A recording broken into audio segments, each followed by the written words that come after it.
Fala galera, tudo bem com vocês? Tô chegando aqui agora do meu surf na banheira. Acabei de surfar, não deu muito certo, mas pelo menos eu surfei.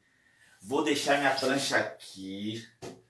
Vou lá tomar um banho, porque tem que se higienizar pra gente poder apresentar aquela aula bonita do módulo 3.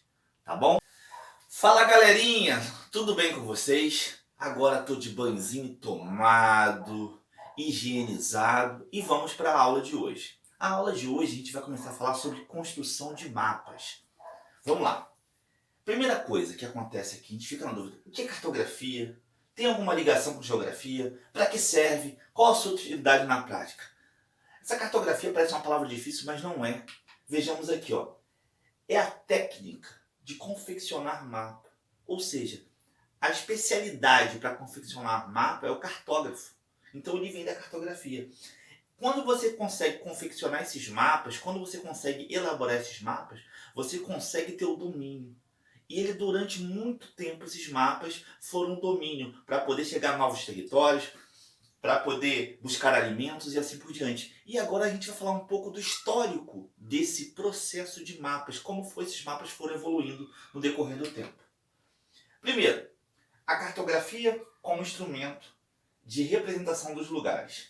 O que acontece? A cartografia ela visa representar os lugares de forma como a gente vai utilizar, eu vou explicar para vocês, técnicas para a gente poder, em lugares maiores, a gente resumir, diminuir para poder caber numa folha de papel ou no mapa. Então a cartografia ela vem trabalhar isso e ela começa a fazer o quê? A marcar pontos de referência. Quando você não tem as normas técnicas, você marca pontos de referência. E todo mundo consegue realizar um mapa. Tanto é que o mapa do tesouro, que é muito usado em filmes e assim por diante, ele é utilizado através de técnicas de referência, passos e assim por diante. Existem, para confeccionar mapas, convenções internacionais. Isso são mapas, esses mapas têm que respeitar essas convenções, porque se não respeitar, ele foge do padrão. A gente vai discutir nas aulas sobre a questão assim, que tipos de mapas existem, qual a forma, quais convenções são utilizadas, para que serve, como ler e interpretar. Isso a gente vai trabalhar nessa unidade, tá bom? Vamos lá. Isso aqui é um modelo de representar a superfície terrestre, o globo terrestre e o mapa. A gente vai perceber que não é fácil colocar uma forma de geóide esférica num plano.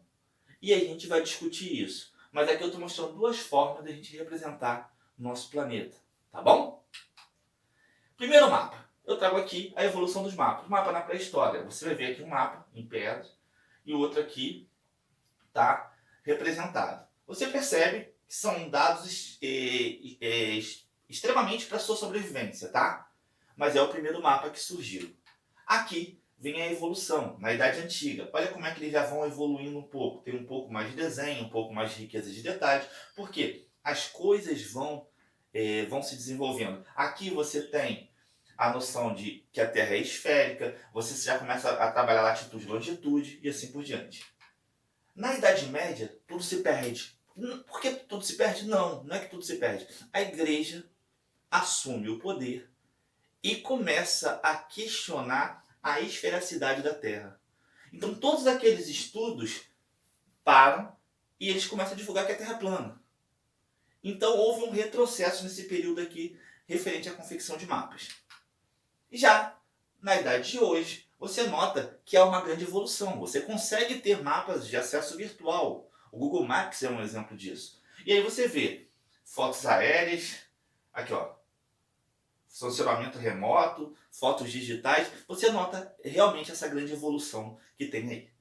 E aí, a gente começa a falar de projeção. Por que a gente começa a falar de projeção? Por quê? Lembra quando eu falei que é difícil representar uma forma esférica num plano? É exatamente isso. Como você vai transformar a forma esférica da Terra em um plano? E aí surgiram três tipos de projeção. A projeção plana, a cilíndrica e a cônica. Lembrando o seguinte, quando a gente fala de projeção, todas vão ter distorções. Nenhuma delas vai fugir das distorções. E aí a gente vai ver, a gente vai trabalhar a que traz menor distorção ou a que é mais apropriada para a gente. A primeira é a azimutal, é aquela que pega do polo, tá? Você vai ver, ela pega como se fosse uma projeção plana.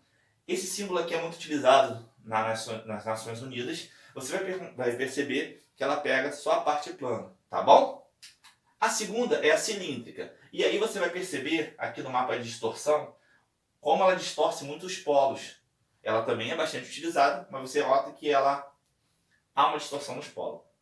Esse tipo aqui, ele é o mais comum, é o mais utilizado nos mapas escolares, e ele pode ser a projeção cilíndrica conforme, tá? Que conserva os continentes, mas altera a proporção da superfície, e equivalente, que preserva o tamanho real da superfície, não mantém as formas e direções e ângulos. Então depende do mapa, e você vai perceber que isso tudo vai estar informado na fonte, de forma que é trabalhado e assim por diante. E a outra é a cônica, tá? Que ela é utilizada para a elaboração de mapa. Os meridianos formam uma rede reta convergente. E está aqui o modelo. Você nota também que há distorções. Aqui, ó. Geralmente aqui, ó, nas pontas há uma distorção maior. Baixa distorção é o verde, o amarelo é a média e alta. Você consegue perceber isso? E aí fez o seguinte: como é que foi evoluindo as projeções, a visão do mundo?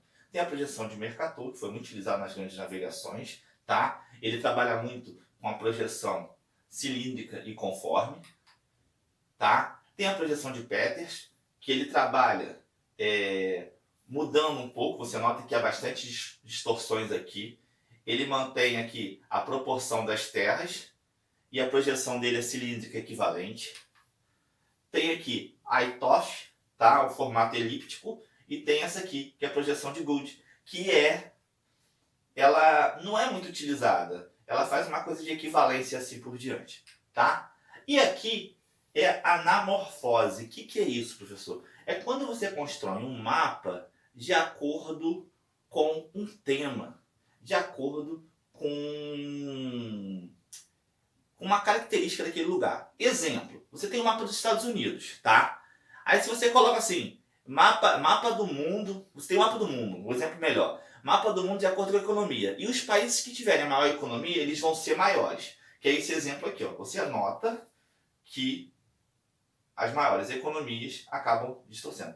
Aí você fala aqui, esse aqui é de população. Os países com maior população, você vai ver que a Ásia começa a sobrepor aos outros. Então, ou seja, essa daqui, a proporção de distorção vai ser de acordo com o tema abordado. Economia, população, você pode, mananciais de risco, você pode trabalhar isso tudo aqui. Tá bom? Espero que tenham gostado.